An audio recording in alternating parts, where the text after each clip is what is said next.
Burundi na Congo Democratique ni bihugu bivukanye, hama izi nshuti twahuriye benshi duhura ku mirimo itandukanye dukora, ubwo n'ubundi bucuti twahuriye ko hagati y'ibihugu byacu bibiri.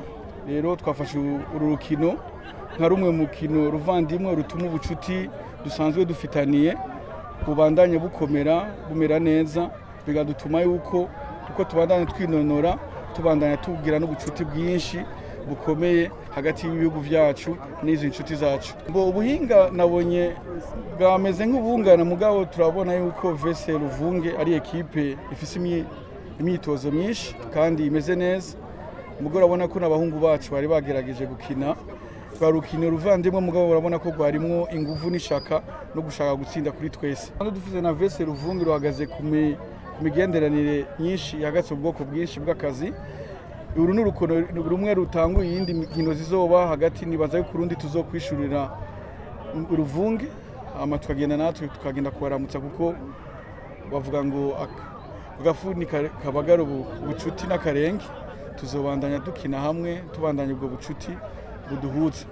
Uru rufise insiguro ihagaze ahanini ko kubandanya twunga ubucuti misi yose, bigadutuma yuko mu buzi bwacu bwa misi yose bituma tubandanya tumenyana n'abantu, dukomeza ubucuti buri hagati yacu, bugatuma n'imirimo yacu itandukanye ibandanya itera imbere à travers le sport.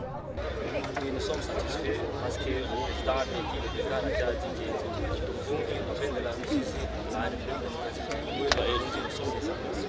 Grâce à cette amitié, il avait organisé ce match qui a réuni deux pays frontaliers, le Burundi et le Congo. Nous voici, nous les gens de l'FC Burundi, qui veulent ici jouer un match. Comme tout le monde a dit, ce n'était pas facile.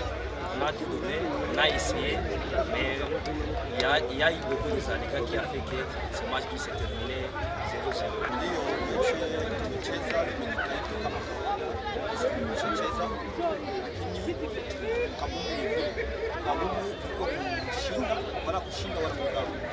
Na sababu zaidi inatumana hatushindi ekipe yetu ya Kasanga Etoile, na ni kiwanja kidogo zaidi, kiwanja mbaya. PDG wa Etablissement Etoile alikuwa anatuambia atatubeba mchezo kwa mzuri. Kwa hiyo tunakuta stadi iko mbaya, tunatibuka, tunafanya ile iko kriteria ya kwanza ya kushinda match ya leo.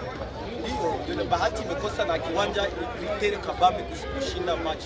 Tumetereza vibaya, kiwanja ina majiwe, na wazia kama kuko match nyingine tunatayarisha match nyingine kesho. Kama wanatupeleka kiwanja mzuri na waidi tutakuwa na mchezo. Wito ya kucheza na Etablissement Etoile, mimi niko pamoja na partenaire wetu kwa Etablissement Etoile. Sasa kuna Kongo na kuna Rwanda.